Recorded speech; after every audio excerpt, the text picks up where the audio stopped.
नमस्कार। राजस्थान सरकार ने 10 फरवरी 2023 को अपना बजट प्रस्तुत कर दिया और इस बजट में राज्य सरकार के कर्मचारियों के लिए और पेंशनर्स के लिए क्या क्या घोषणाएं की गई है, इसे हम विस्तार से समझेंगे। हालांकि आपने ये तो देख लिया होगा अपने व्हाट्सएप ग्रुप्स के माध्यम से या फिर किसी अन्य सोशल मीडिया के माध्यम से कि कौन कौन सी घोषणाएं हुई है, लेकिन आज हम इसमें ये समझेंगे कि किस घोषणा से सरकारी कर्मचारियों को कौन सा फ़ायदा होने वाला है, लॉन्ग टर्म या शॉर्ट टर्म के लिए। तो आइए शुरू करते हैं। सबसे पहले अगर हम देखें तो एक घोषणा की है राजस्थान सरकार ने कि कोई भी प्रमोशन हो तो प्रमोशन में निम्न पद के लिए एक निश्चित सेवा अवधि की आवश्यकता होती है। मतलब निम्न पद से उच्च पद पर जाने हेतु कि इस पद पर उसे इतने साल तक सेवा आवश्यक है, उसके बाद में ही वो प्रमोशन में भाग या पदोन्नति के लिए एलिजिबल होगा। न्यूनतम रूप में माना जाता है कि किसी भी पद पर 3 साल पर रहने के बाद में पदोन्नति वो ले सकता है। लेकिन अब इस राजस्थान सरकार ने निर्णय लिया है कि अब इसमें 2 साल की विशेष छूट दी गई है, यानी कि 1 वर्ष के पश्चात भी अगर वो पदोन्नति के लिए पात्रता सूची में आता है तो उसे पदोन्नति दी जा सकती है। तो ये उन कर्मचारियों के लिए जिनकी उम्र ज़्यादा हो गई है और उनके पास सेवा की अवधि कम बची है, तो ऐसी स्थिति में उन्हें वो लाभ आसानी से मिल सकेगा। अगला जो है पूर्ण पेंशन हेतु सेवा अवधि 25 वर्ष। ये बहुत ही महत्वपूर्ण घोषणा की है राजस्थान सरकार की ओर से, क्योंकि इससे पहले क्या था कि जब पेंशन जो 100% मिलेगी वो मिलती थी 28 वर्ष की सेवा के पश्चात।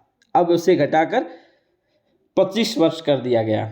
जैसे मान लीजिए एक कर्मचारी जिसने अपने संपूर्ण जीवन काल में 25 वर्ष तक सेवा की है तो उसे उस अंतिम बेसिक का 50% जो पूर्ण पेंशन होती है उसका लाभ उसे अब दिया जा सकेगा। और ये पहले है वो 56 अर्धवार्षिकी थी, जिसे घटाकर अब है वो 50 अर्धवार्षिकी कर दिया गया है। तो ये उन कर्मचारियों को फायदा होगा जो 28 वर्ष से कम सेवा करने के बाद में सेवानिवृत्त हो जाते थे और उन्हें पूर्ण पेंशन का लाभ नहीं मिलता था। तो इसीलिए विशेषकर 3 साल की विशेष छूट प्रदान की गई है राजस्थान सरकार की ओर से बजट के माध्यम से।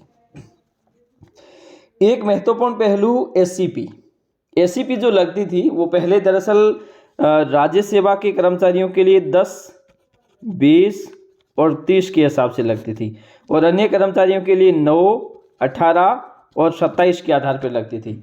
लेकिन पहले के एससीपी और इस एससीपी में कुछ बदलाव किया गया। बदलाव क्या किया गया है, पहले जो होता था वो लेवल के अनुसार उसका एससीपी का लाभ दिया जाता था, लेकिन अब है वो प्रमोशनल लाभ दिए जाएंगे। प्रमोशनल लाभ कैसे दिए जाएंगे इसको हम समझते हैं व्याख्या के माध्यम से। जैसे मान लीजिए कोई एक सरकारी कर्मचारी जो लेक्चरर बना है, क्या बना है, लेक्चरर, ठीक, सीधी भर्ती में। अब उसका लेवल होता है 12, ठीक है। अब पहले की सुविधा के अनुसार अगर उसे एससीपी दी जाती थी तो वो दी जाती थी लेवल 13 में, और कितने साल बाद, 10 साल बाद प्रथम एससीपी जो लेवल 13 पे ले जाती थी। लेकिन अब उसमें क्या किया गया है, एससीपी तो मिलेगी 9 साल में, पहले 10 साल मिलती थी, अब उसे 9 साल कर दिया।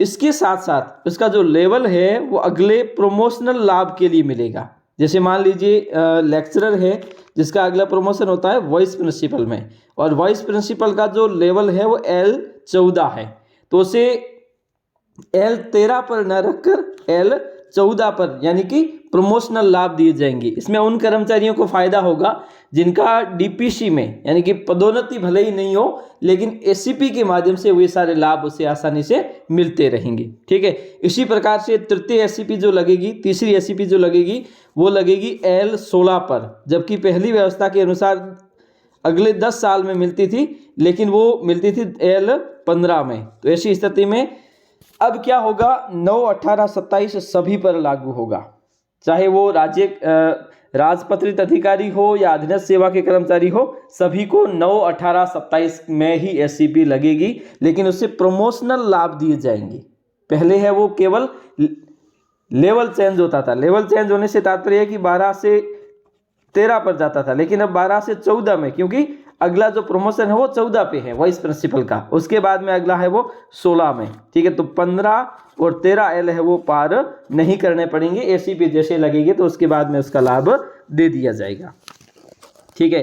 अगली जो घोषणा की गई है कि वेतन वृद्धि का विकल्प है वो साल में 2 बार। अब क्या होता है कि 1 जुलाई को सभी कर्मचारियों को वेतन वृद्धि का लाभ दिया जाता है, लेकिन अब ये घोषणा की गई है कि ये सरकारी कर्मचारी के स्वयं पर निर्भर करेगा, यानी कि वैकल्पिक होगा कि वो 1 जनवरी को चुनता है या फिर 1 जुलाई को चुनता है। अब इसमें किसको फायदा होगा? इसमें उन कर्मचारियों को फायदा होगा, मान लीजिए कोई कर्मचारी मार्च महीने में सेवानिवृत्त हो रहा है, तो मार्च महीने में जो कर्मचारी सेवानिवृत्त हो रहा है तो उसे अगली जुलाई में तो इंक्रीमेंट दिया नहीं जा सकता, तो ऐसी स्थिति में वो जनवरी का लाभ ले सकता है।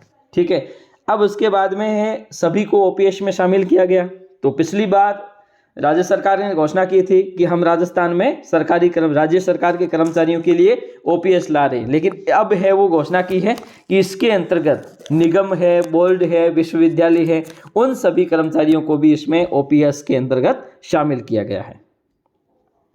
इसके साथ साथ अगर हम बात करें पेंशनर्स की जो सेवानिवृत्त हो चुके हैं, अब दरअसल आरजीएचएस, तो आपने सुना होगा कि आरजीएचएस के माध्यम से सभी सरकारी कर्मचारियों को 10 लाख रुपए तक की सीमा में इलाज फ्री दिया जाता है, लेकिन इसकी सीमाएं हैं वो आगे बढ़ाई भी जा सकती है। ठीक है, लेकिन अब पेंशनर्स जो है उन्हें ओपीडी के अंतर्गत पहले है वो 20,000 रुपये तक की लिमिट थी 1 साल के लिए, लेकिन अब इसे बढ़ाकर कितना कर दिया? 30,000 कर दिया है। मतलब ओपीडी के अंतर्गत वो अब 30,000 रुपये तक का इलाज फ्री में करवा सकते हैं।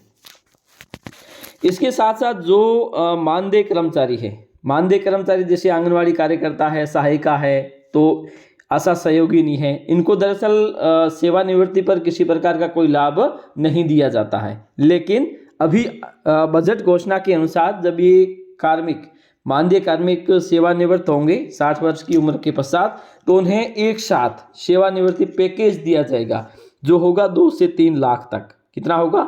2 से 3 लाख रुपए तक का होगा।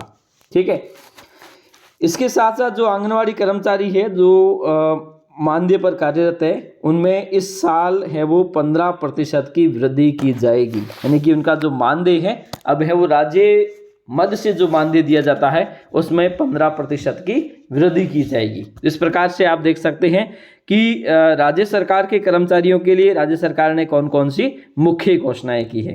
तो इस प्रकार से आप इसे आसानी से समझ सकते हैं। आज के लिए इतना ही, धन्यवाद।